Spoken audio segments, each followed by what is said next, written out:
തമ്പുരുവിൻ്റെ മൂന്നാം പിറന്നാളാണ് കേട്ടോ. അതിനുവേണ്ടി നമ്മൾ ഷോപ്പിൽ വന്നിരിക്കുകയാണ് ഒരു ഡ്രസ്സ് എടുക്കാൻ വേണ്ടിയിട്ട്.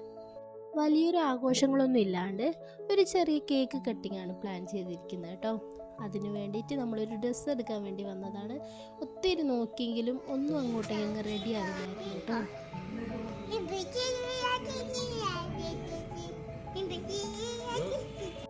കണ്ട ഡ്രസ്സുകളൊന്നും ഇഷ്ടപ്പെട്ടിട്ടില്ലായിരുന്നു കേട്ടോ. അതുകൊണ്ട് തന്നെ വയറിനെ ഒന്ന് സമാധാനപ്പെടുത്താൻ വേണ്ടിയിട്ട് നമ്മൾ റെസ്റ്റോറൻറ്റിൽ കയറി കേട്ടോ. ഇനി എത്ര കടകൾ കയറേണ്ടതാ. ഇന്നലെ റെസ്റ്റോറൻറ്റിൽ നിന്നെല്ലാം ഇറങ്ങി നമ്മൾ കടയിലെല്ലാം കയറി ഡ്രസ്സ് എടുത്തപ്പോഴേക്കും ഒത്തിരി ലേറ്റ് ആയിരുന്നു കേട്ടോ.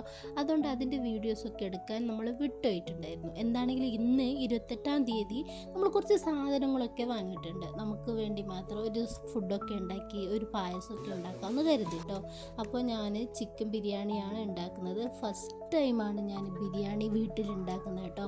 അതിൻ്റെതായ ചെറിയ ചെറിയ മിസ്റ്റേക്കുകൾ ഉണ്ടെങ്കിലും സാധനം നന്നായി അടിപൊളിയായിട്ടുണ്ടായിരുന്നേ. ഞാൻ കുറച്ച് യൂട്യൂബെല്ലാം പ്രിഫർ ചെയ്തിട്ടാണ് ഉണ്ടാക്കിയത്. പിന്നെ കുറച്ചേരം അടച്ചു വെച്ചു. പിന്നെ കേക്ക് കട്ട് ചെയ്തു. നമ്മുടെ വീടിനടുത്ത് തന്നെ ഒരു കേക്ക് വെക്കുന്ന ബിൻസി ചേച്ചിയുടെ കയ്യിലാണ് കേട്ടോ കേക്ക് വാങ്ങിയത്. നല്ല ടേസ്റ്റുള്ള കേക്കായിരുന്നു. തമ്പൂരിൻ്റെ മറ്റ് 2 ബർത്ത്ഡേക്കും നമ്മൾ ആ ചേച്ചിയുടെ കയ്യിൽ തന്നെയാണ് കേക്ക് വാങ്ങിക്കൊണ്ടിരുന്നത്. എന്താണെങ്കിലും എല്ലാവർക്കും ഒത്തിരി ഇഷ്ടപ്പെട്ടു കേട്ടോ. കുറച്ച് ബലൂണുകളും മുട്ടായികളെല്ലാം കണ്ടപ്പോഴേക്കും തമ്പുര് ഹാപ്പി ആയിരുന്നു കേട്ടോ. അവർക്ക് ഇത് തന്നെ ധാരാളം. കുഞ്ഞുങ്ങളല്ലേ, അവർക്ക് വലിയ മോഹങ്ങളൊന്നും ഉണ്ടാവില്ല. എന്താണെങ്കിലും നമ്മൾ കേക്ക് കട്ടിങ് എല്ലാം കഴിഞ്ഞപ്പോഴേക്കും ബിരിയാണിയും പായസവും ഒക്കെ റെഡി ആയിട്ടുണ്ടായിരുന്നു.